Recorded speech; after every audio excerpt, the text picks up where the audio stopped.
Donald Trump has announced that billionaire, richest man in the world, Elon Musk, and of course former GOP presidential candidate Vivek Ramaswamy will have roles in his administration.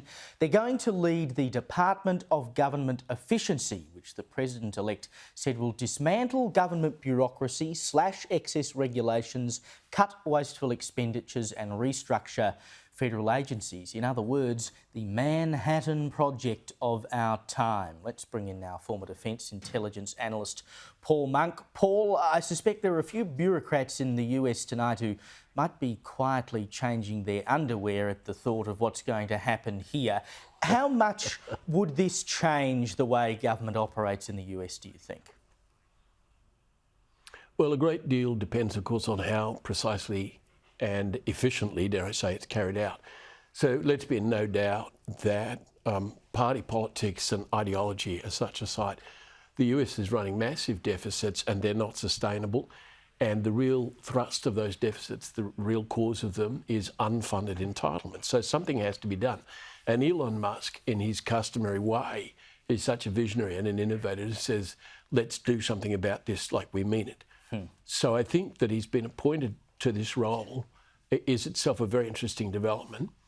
But the question of precisely how to go about it when he's starting from scratch and doesn't himself have a substantial staff to work with to do the enormous amount of reviewing that would have to go into such a program gives one pause, because there are a lot of ways to get this wrong.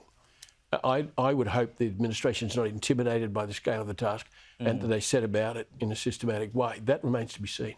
And if there's anyone who can do it, I think it's Elon Musk. I just wish we could have one of these here. We found out today we've spent another $5 billion on more public servants. One person who is sort of trying to save his career as well under the Trump administration, of course, our very own Kevin Rudd. One of Trump's senior advisors, Dan Scavino Jr., posted this on X. It's a pretty pointed warning, I would have thought, to our ambassador to the United States. The time is running out. Yes, well, in a sense, it would probably be running out even without Donald Trump winning the election, because Kevin is a Labor appointee and we may well have a Liberal or coalition government by halfway through next year.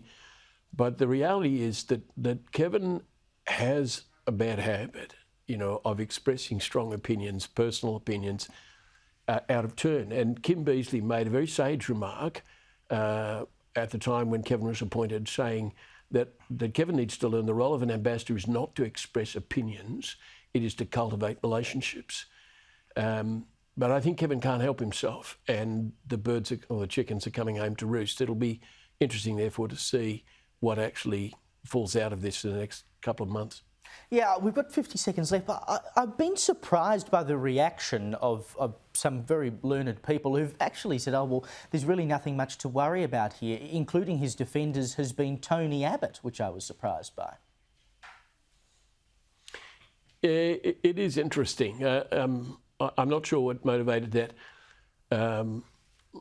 Maybe it's an ex-PM's club, because Turnbull has been defending him as well, you know, and Turnbull pointedly, and I think very correctly, declined to endorse Kevin's, you know, desire to become Secretary General of the United Nations.